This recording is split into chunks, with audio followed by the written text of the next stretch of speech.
Surprisingly enough, the dude that stole Dan's identity does not appear in the final season.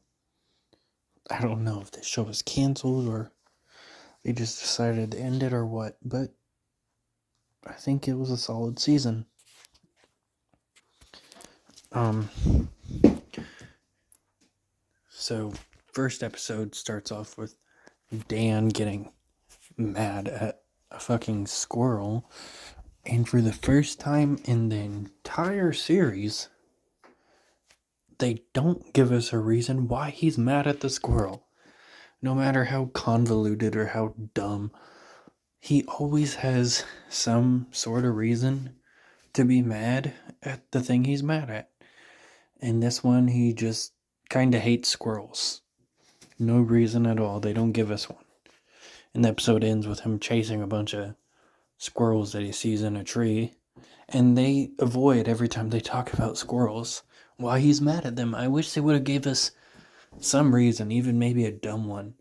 Like he walked under a tree and an acorn fell on his head. So he hates squirrels now. But basically, he tries to nuke the fucking place to get rid of the squirrels. Which definitely is on territory for Dan. There's another episode where he literally wants to get rid of the sun, and Chris is like, hey, we need the sun to live.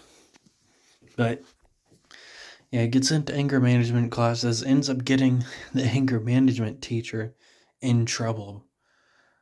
And then it kind of ends. It's a solid episode. The Mummy, second one in the season, has a recognizable actor in it. Seth Green voices the fucking Mummy. It was an alright episode. The Mummy stole his toilet paper to use it or something. Definitely a weird choice, though. I didn't really recognize any other voice actors in this season. Just Seth Green. The boss, Dan gets a boss. She turns out to be super evil. You think he's gonna betray Chris, but he doesn't. It was a decent episode. Not much to it, though. The mechanic. Dan's been going to this mechanic, and he's been working on his car for free for years, and his car has a problem. He sends it to the mechanic to get fixed, and when he gets it, he finds out there's more problems, but he wants his car now. So he tries to leave with his car, and it fucking breaks down. And the mechanic's like, I tried to warn you. It turns out he's been doing like some fucking Fight Club shit with Dan's car parts that he's been slowly taking away and putting in objects that don't actually go in there. He ends up pissing off Elise, and then they end up fighting in the underground fight club. He ends up winning, so the mechanic gets to keep his shop.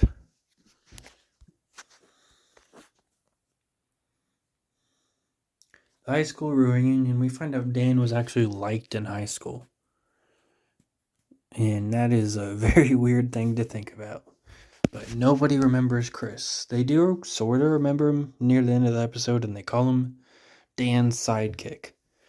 I don't really remembering that being a big thing in season 2 or season 1, but they actually call Chris Dan's sidekick quite a few times this season, including an episode where he's a literal superhero, so of course he's called Dan's sidekick in that one, but they actually call him it in other episodes. Common cold, Dan's apparently never been sick, and he gets sick. That was an odd episode. I didn't really care for it. It wasn't bad. Just not much to it. The DMV, Dan's license and ID and stuff need removed, and it takes forever, so he gets pissed. And that's really it. Honestly, kind of a boring episode. The ski trip, Dan thinks he's going ski shooting or something, but he finds out it's skiing and he doesn't like it, so he keeps trying to leave the trip. Meanwhile, Chris hangs out with another family, and it turns out they're cannibals. They just fucking drop that bomb near the end of the episode. It's very weird. But it was a okay episode. They also almost like have Elise reveal in that episode that she's working for the government or whatever to Dan, but instead she tells him that she's secretly a fisherman. Jury duty.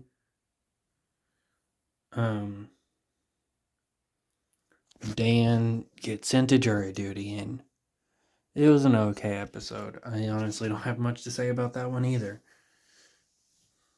These aren't bad, they're just okay compared to some of their other episodes. Vegetables, I did have a bit of a problem with that one. I know it's just a kid's show, whatever, but it was a bit weird.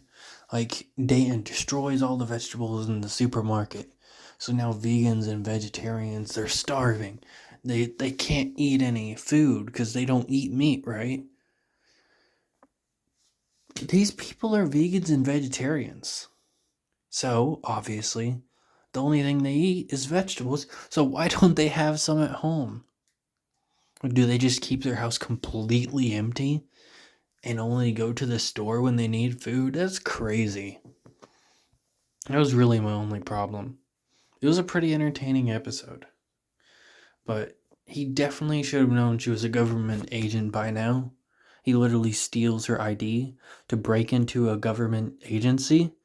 So it really would have made more sense if they would have revealed her identity a few episodes ago. The superhero, Dan, his TV show gets interrupted by a superhero. He's pissed. He actually starts to like the superhero when he sees the superhero beating up some bad guys outside. But then the superhero breaks his car and Dan doesn't have insurance.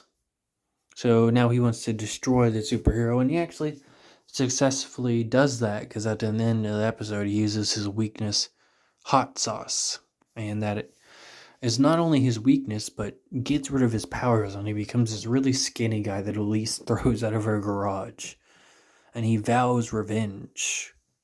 Which will never happen because this was the final season. Unless it was a Young Justice type thing and this show ends up getting another few seasons in a few years. But I doubt it. The family cruise, Dan wants to do zombie wrestling, which I guess is a thing, which honestly isn't too surprising. A few years ago in WWE, Damian Priest and The Miz and Morrison had this weird zombie match. It was something else. Anyways, they accidentally knock him out and he falls in his suitcase or something and they pack it for him and they take it to the car and he gets stuck on the cruise. And then the end of the episode is just like very weird. Elise admits to being a part of the government agency or whatever, and her mom admits to being on the FBI's most wanted list. I guess it's supposed to be a reference or a callback to all the way back in season 1 where Dan tried to frame Elise's dad and mom as the mafia, and then they find out near the end of the episode that Dawn is not a part of the mafia, but Dan was actually sort of right because the mom is. And then they didn't do anything with that. The parents show up for several more episodes, but they never bring up the mafia thing again. Until now, because, I mean, her being a bad guy, I guess, is trying to fall back to the mafia. They never say the word mafia, just FBI's most wanted. She's number 5 on the list. And then we find out that Dan, imagines all that and he starts calling himself psychic. And then he gets taped to the chair, so he doesn't even go on the cruise. It was a very weird episode. I don't know what they were going for. And then the final episode, we find out why Dan is the way he is, and it's kind of anticlimactic. The episode is good, but to find out the way Dan is the way he is he went to summer camp. it's kind of anticlimactic. There's more to it than that. Some kids bullied him, and even the guidance counselor, or whatever you want to call it, bullied him too. Even starved him at some points. Pretty fucked up shit, but that's the reason he is the way he is now. And I did find it kind of funny that they just used Dan's voice actor for the literal child. There wasn't too much difference from his grown adult voice. There was some, but not much. Same with Chris. And that is how they end the season, with a summer camp episode. Kinda anticlimactic for it being not only the end of the season, but their very last episode. It wasn't a bad episode, but anticlimactic for the final episode in the final season. And that's it for Dan versus season 3.